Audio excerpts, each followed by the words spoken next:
น้องแกดเมื่อใดสิเอาพัวฮะมือใดก็ได้ เมื่อใดก็ได้คันไทยมีคนมักใช่ลูกสาวเอาบ่ผัวบ่อยไหมฮะ พี่สาวกันหมักดิช่วยงาน จะสิเอาตอนได้เขาดองเจ้า มาแพง50 ล้านก็เอามาเลย โอ้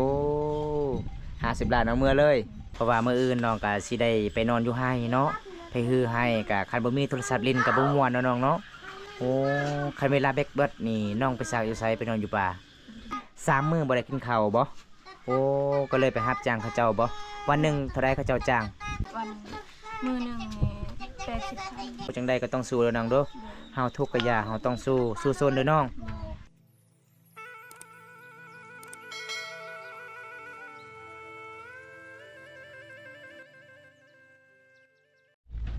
สบายดีน้องแกด สบายดี โอ้บันสวน วันชวน โอ้บันสวนไปบ้านสบายดีเด้อพี่น้องเอ้ยเพราะว่าบ่มตากระโดนแล้วบ่ได้ไปหาน้องแกดพี่น้องอันน้องแกดมื้อใดสิเอาพัวฮะ มือใดก็ได้ เมื่อใดก็ได้คันไทยมีคนมักสิให้ลูกสาวเอาบ่ผัวบ่อยไหมฮะ พี่สาวกันหมักดิช่วยงาน โอ้คันทามีคนมักนี่ให้เลยบ่ขะดองเท่าไรลูกสาวเจ้า โอ้เรือเบิดแก้วอี มาแล้วเอาเท่าไรเอากันบ่ฮู้นี่สาวแกดสิไปกับผู้บ่าวเลยเด้บ่มีขะดองนี่แม่นบ่สาวแกด บ่ไปง่าย จักเท่าไรลูกสาวอยากได้แม่นบ่จะสิเอาเท่าไรขะดองเจ้า มาแพง50 ล้านก็เอามาเลย โอ้50 ล้านเอาเมื่อเลย เงินบาทก็ตกเป็น17,000เนาะโอ้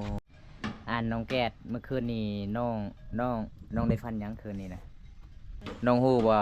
อายมาหาน้องมื้อนี้น้องอายมาเซอร์ไพรส์หยังบ่ฮู้เลยมื้อนี้อายก็มาเยี่ยมยามน้องเพราะว่ามีผู้ใหญ่ใจดีจากพังลาวเพิ่นฝากให้น้องแปลงโทรศัพท์เด้อนี่200,000เพิ่นฝากให้น้องเพราะว่าเป็นห่วงน้องบ่มีเงินสิแปลงโทรศัพท์เป็นจังได๋โทรศัพท์ของน้องเพตลอดเลยบ่ นอนหน้านี่เด้ลิ้นบ่ได้บางที โอ้หน้าจอแตกหมดแล้วโอ้เพราะว่าเงินซำนี้ก็บ่พอเนาะหน้าจอก็เขาเจ้าใส่3,800 4,500เนาะมันมี2ราคาพี่น้องขอขอบใจผู้ใหญ่ใจดีไอ้เพิ่นแน่ ขอบใจเด้อผู้ใหญ่ใจดีที่ให้น้องเงินน้องก็บ่มีหยังสิให้อ้ายแต่น้องก็มีแต่น้ำใจนี่แหละสิขอบใจอ้าย สิให้ใจได้บ่ ได้อยู่ได้อยู่เนาะ เฒ่าและหนุ่ม ดีใจจากเปอร์เซ็นต์น้อง 100%เลย 100%เลยอ้าวคือได้เงินแล้วคืออยากให้อีกเป็นหยัง มีความสุข มีความสุขโอ้ดีใจหลายเนาะ อืม ได้เงินแล้วก็ดีใจหลายเงินก่อนนี่ก็บ่แม่นธรรมดาเนาะเป็นจะได้อีแม่ลูกสาวสิเอาผัวพังลาวได้สิให้เอาบ่ฮะ โอนเอ็ดบ่กะยาลาวบ่ พี่อ้นแอดพี่ อ้น ยาลาว โอ้แฮงดีเนาะ แฮงดีแฮงมาก โอ้คันทาเนาะมักเนาะตอนอายุ18 ปีจะเตะเฮิม อืม โอ้แม่นบ่เก็ต บ่ได้ฉันนี่เอาได้ สำนี้ก็เอาได้บ่โอ้อีพ่อแม่บ่ให้บ่ หายยากก็ โอ้ โอ้ยพี่น้องสาวแกดอารมณ์ดีเพิ่นก็ตลกในอยนึงล่ะพี่น้องปกติก็ให้มันฮอด18เนาะถ้ามีคนมักก็ค่อยร่วมกันไปเนาะน้องเนาะเพราะว่าเฮาเคสชนบทก็หลายๆคนอยู่เนาะเอาผัวเนาะมื้อนี้ก็บิบิยังสิไปยิ้มยามน้องแกดพี่น้องเอ้ยก็เลยมาหาน้องแกดมีผู้ใหญ่ใจดีมาฝากเงินให้เบาบำตา200,000กีบให้น้องแปลงโทรศัพท์เพราะว่าหน้าจอของน้องก็แตกเบิดแล้วพี่น้องเอ้ยอีแม่เพิ่นว่าถ้าลูกสาวมักทางพังลาวพังไทยเอาได้เพิ่นว่าแฮงมักเลยเพิ่นว่าแม่นบ่มักแฮงบ่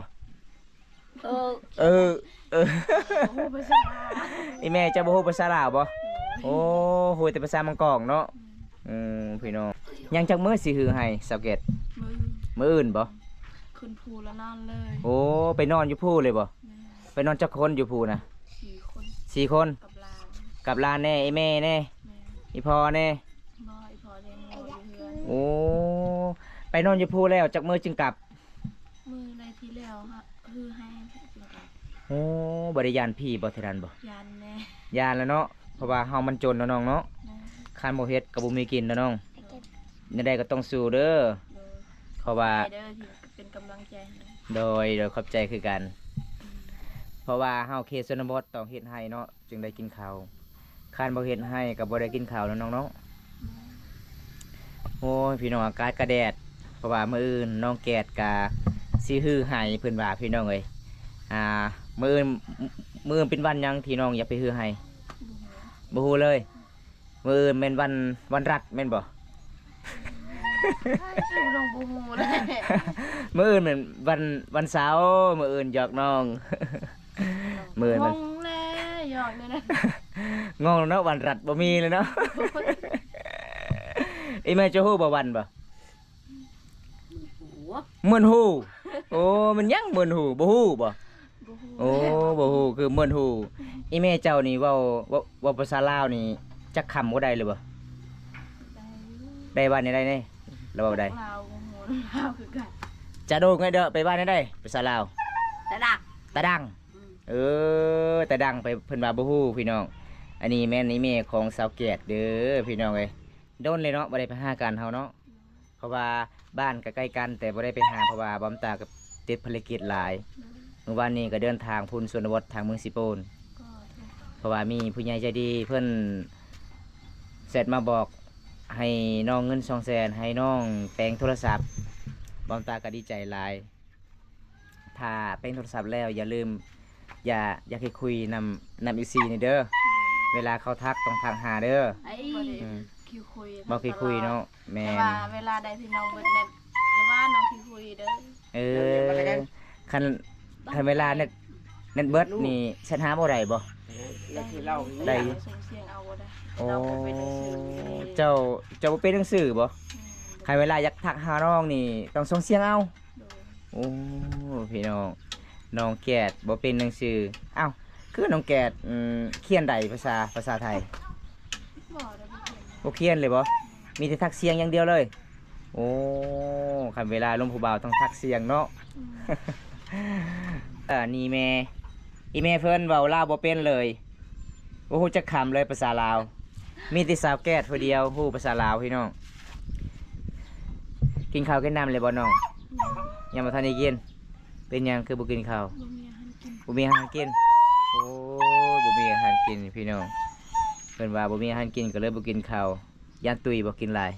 ตุยก็ตุย ย่านตัวกิน ให้ยักตุยเนาะเฮาชนบทบ่มีหยังกินเนาะชื่อเพจของน้อง เก็บน้องเก็บตัวดัง น้องเกียรติตัวดำเนาะโอ้น้องเกียรติตัวดำพี่น้องถ้า FC อยากทักหาก็สามารถทักหาได้บ่ ทางหาได้ โอ้บ่เคยคุยเนาะ บ่ได้คิวคุย เพราะว่าเปิดออน24ชั่วโมงเลยบ่โอ้ยามมื้อใดปิดออนแสดงว่ามื้อนั้นเด็ดเบิดบ่ แม่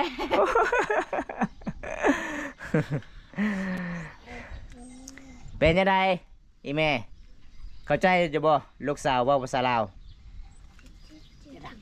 ตะดักโอ้ ตะดังตะดังเพิ่นว่าบ่ฮู้เลยแม่นบ่ รู้ ตะดังเลยบ่ ตะดัก โอ้คันว่าบ่รู้ดังบ่บ่รู้บ่ ปนายรู้ที่ดักมันก็ตะเต่า โอ้ ปนายดักตะเต่า อีแม่ว่าภาษาบรูนี่เว้าได้แต่ภาษาลาวนี่เว้าบ่ได้เลยเว้าบ่ออกเลย น้องเข้าอายุเท่าไหร่ครับน้องอายุเท่าไหร่ FC ถาม15ปีครับ สวัสดีครับสบายดี FC เนี่ย สบายดี FC ที่เข้ามาติดตามรับชม ที่มาติดตามรับชมดำเบิ่งนี่ดำดีสิบ่ตกได้ โอ้ยบ่แม่นจังซันบ่แม่นดามดอกไอายเบิ่งนี่ ชายชาลูกกอกเนี่ยชอบไปกุหลาบ อีแม่จะเว้าหยังสักเกต ตอนที่ไปคือให้ไอ้ขึ้นไปทายอีก โอ้ตอน ไปงครู ตอนมื้ออื่นน้องออกไปฮือให้ โอ้ให้บ่าวบำตาไปทายอยู่ภูอีก ไปนอนเลยบ่ ไปนอนเลย โอ้ไปนอนเลยบ่ได้ยันยุงกัดบ่น้อง ถือมือไป โอ้ถึงมึงไปบ่อืม กาวไว้ เพราะว่าวิธีชีวิตเขตชนเผ่าบรูบ้านเฮาเฮ็ดให้นี่ต้องไปนอนอยู่ภูอยู่ป่าเลยเนาะเฮ็ดให้คันเฮาไปกลับแสดงว่าเฮาก็เมื่อยหลายบ่มีรถเอาน้องเนาะยังเอาบ่มื้ออื่นบ่ จักไรสิพาลานเอาเลย หลังจากฮือให้แล้ว รอทาฝนตกบัดนี้ซักให้บ่โอ้เวลาซักให้ก็ต้องไปนอนอีก เอาแห้งมือ เอาแห้งหมู่ ให้ทันฝนเด้ โอ้ บ่ทันฝนก็เข้ากันมันก็บ่งามคือเก่า อ๋อโดยเป็นจะได้ข้าวหำซ้ำปลาเดี๋ยวนี้พอได้กินอยู่บ่หรือว่าบ่มีข้าวกินช่วงนี้บ่มีคือเก่าบ่น้องสังกะสีก็ยังบ่ได้บ่ยังใส่ยังมุงด้วยหญ้าเนาะหญ้ามันก็หมดฟังแล้วพี่น้องเอ้ยเพราะว่าน้องแกดก็ของพันธุ์ของน้องแกดจักได้หยัง ให้อยากได้เขา ยังได้ข้าวโอ้ 3-4มื้อเขา 3-4 มื้อเลย แต่มื้อนี้ได้กิน โอ้ความพันธุ์ของน้องอยากได้ข้าวอยากมีเงินซื้อข้าวเนาะ 3-4 มื้อแล้วบ่น้องอดข้าวโอ้ยพี่น้องเอ้ยเป็นน่าสงสารเลยครับ นี่แหละยังบ่อยากให้ตุ้ยอยากอดเขาแต่บ่มีข้าวกินก็เลย แม่นบ่อยแม่ลูกสาวเว่าว่า3 มื้อแล้วอดข้าวบ่มีข้าวกินแม่นบ่ฮะ แม่น แม่นโอ้แม่นอีหลีเด้พี่น้องบ่แม่นน้องแกดเว้าเล่นได้เว้าแท้เด้เพราะว่าอยู่เฮือนเขาน้องมีจักคนน้อง 11 คน 11 คนโอ้แต่เฮาก็เฮ็ดคือกันเนาะไห้เนาะมันบ่งามคือไห้หมู่เนาะโอ้มันเป็นตามวาสนาเนาะน้องเนาะเฮาเฮ็ดคือกันแต่บ่เป็นคือหมู่พี่น้อง วาสนาภัยวาสนามัน แม่นวันนี้ลงคลิปบ่ครับแม่นครับลงคลิปเด้อครับหากามาถึงเมืองสิโปนวันนี้ครับเขตชนบทเบาตาไปเที่ยวคนเดียวครับวันนี้โอ้ยพี่น้องเอ้ยไปเขตนั่นก็ได้พอมันมี2-3หลังคาเฮือนพี่น้องโอ้ยจนที่สุดพี่น้องเบิ่งบ่ตาเห็นจนน้ำตาไหลพี่น้องพี่น้อง น้ำเส น้ำเสบ่โอ้สบานหลายบ่ไปอาบน้ำบ่ ลายอยู่ หลายเนาะโอ้บ้านใด FC ถามบ้านใด บานยาง บ้านย่างเมืองนอง แขวงสวรรณเขต โดย สุนเผาย่างนอง ส่วนเผามังกร ส่วนเผามังกองโอ้สู้เด้อน้องFC เป็นกำลังใจให้ FC ว่าสู้ๆเด้อน้อง ขอบใจเด้อเป็นกำลังใจให้น้อง โดยจังใดก็ต้องสู้เด้อน้องเด้อเฮาทุกข์กะยาเพราะว่าน้องอดข้าว3มื้อแล้วก็มื้ออื่นก็ไปนอนอยู่ป่าเนาะไปเฮ็ดไห้เนาะโอ้ยพี่น้องเอ้ยมื้ออื่นเอาข้าวผู้ใด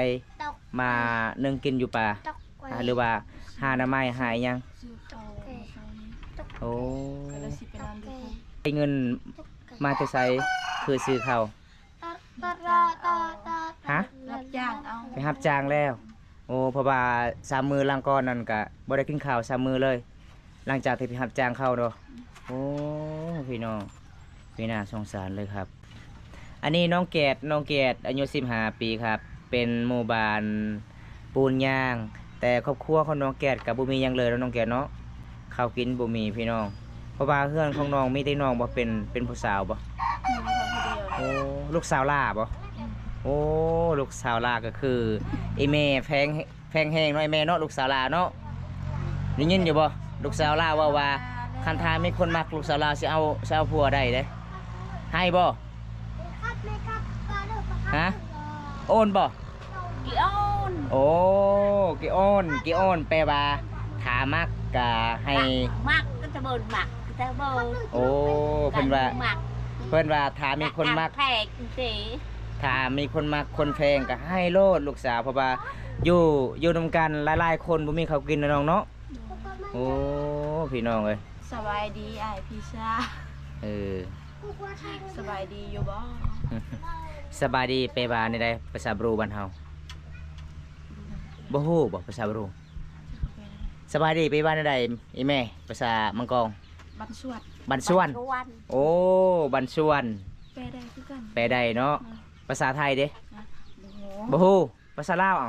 พี่สาว ฮะ ลืม ลืมแล้ว ภาษาลาวก็สบายดี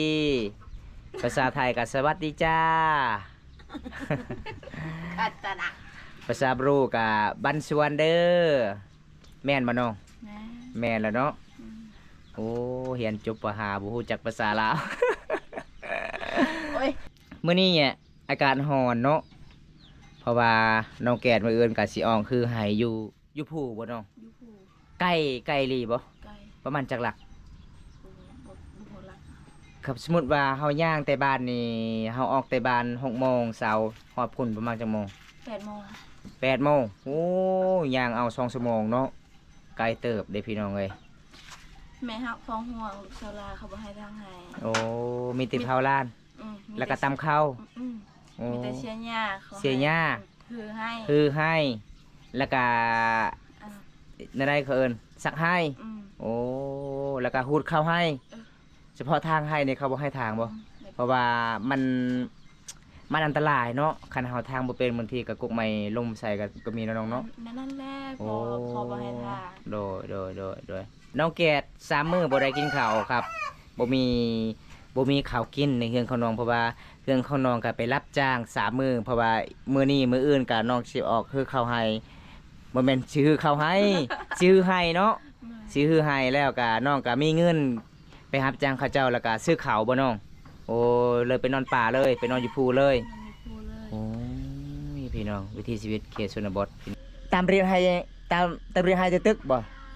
โอ้คันเอาเล่นรวยนี่แสดงว่าให้เอตเต้มันวิตริตโอ้ไอแม่เพิ่นว่าเฉพาะเรื่องไก่กับหมูนั่นก็สำหรับเฮาที่จำหีดที่พี่น้องคันบ่มีหมูบ่มีไก่กับบ่วิตหีดจำหีดพี่น้องเอ้ย ก็เพิ่นก็บ่ได้ คือเฮือนก็บ่ได้เนาะน้องเนาะมันเป็นตามประเพณีเนาะโอ้สะดงก็คือว่าขึ้นเฮือนบ่ได้เนาะคันบ่มีหมูบ่มีไก่เนาะสิจำหีดบอกพี่ก่อนเนาะแม่หมู่บ้านเฮานับถือศาสนาพี่บ่ไอ้แม่เนาะ เวลาเอาลูกไฟต้องมีไก่มีหมูให้อีเมของน้องสาวเด้เพราะว่าเขาเจ้าก็สิจำหีดอยู่ในเฮือนในศาลล่ะพี่น้องคันบ่จำมันก็บ่วิดหีดพี่น้องเวลาเฮาเอาลูกสาวเขาเจ้านี่เฮาบ่ให้หมูบ่ให้ไก่เพราะว่าลูกสาวเพิ่นก็ขึ้นเฮือนอีพออีเมบ่ได้พี่น้องมันเป็นตามประเพณีเด้อันน้องเกดมื้อนี้ดีใจหลายจักเปอร์เซ็นต์ที่ผู้ใหญ่ใจดีจากฝั่งลาวฝากเงินให้น้องแปลงโทรศัพท์เป็นจังได100%เลยบ่ โอ้คนดีใจเลยเนาะ เพราะว่าเมื่ออื่นน้องก็สิได้ไปนอนอยู่ให้เนาะไปฮือให้ก็คันบ่มีโทรศัพท์เล่นก็บ่ม่วนเนาะน้องเนาะ โอ้คันเวลาเบกเบิดนี่น้องไปซักอยู่ไสไปนอนอยู่ป่า เวลาเบกเบิดกับปะอยู่หั่นโอ้เปิดเฉพาะกลางคืนบ่โอ้เวลาเงาๆเฮาเฮ็ดเวียกเมื่อยก็ต้องฟังเพลงเนาะ โอ้พี่น้องมื้อนี้อ้ายมาเยี่ยมยามน้องก็บ่มีหยังหลายน้องเด้อ อ้ายก็สิกลับเพิ่นกลับซ่านล่ะเพราะว่าอ้ายก็เดินทางมานี่ก็อากาศก็แดดเพราะว่ามีผู้ใหญ่ใจดีเพิ่นฝากมาให้น้องก็เลยเป็นห่วงน้อง เพราะว่าน้องเว้าว่า3 มื้อบ่ได้กินข้าวบ่โอ้ก็เลยไปรับจ้างเขาเจ้าบ่วันหนึงเท่าใดเขาเจ้าจ้าง คอมันแหบ วันหนึงเท่าใดน้อง วันหนึงใครคนอยู่ในเมืองจ่ายวันหนึง100,000ค่ะคนอยู่บ้านนี่วันมื้อหนึงนี่80,000 โอ้คันไปรับจ้างอยู่เมืองวันหนึง100,000กีบคันคนอยู่บ้านเขาเจ้าจ้างวันหนึง80,000กีบโอ้จังใดก็ต้องสู้เด้อน้องเด้อเฮาทุกข์ก็อย่าเฮาต้องสู้ซนเด้อน้อง มื้อนี้ก็ผู้ใดรับชมบำตาไลฟ์สดก็ขอให้อยู่ดีมีแฮงขอให้ร่ำให้รวยเด้อพี่น้องปรารถนาสิ่งใดขอให้ได้สิ่งนั้นพี่น้องเอ้ยบ่ให้เจ็บบ่ให้ไข้หลายๆคนนะครับเพราะว่าพี่น้องเฮาพังไทยพังลาวและในประเทศและต่างประเทศเด้อพี่น้องมื้อหน้าก็มาพบมาพอกันใหม่พี่น้องเอ้ยขอกล่าวคำว่าสวัสดีและบันสวนเด้อครับบ๊ายบายแน่ บ๊ายบาย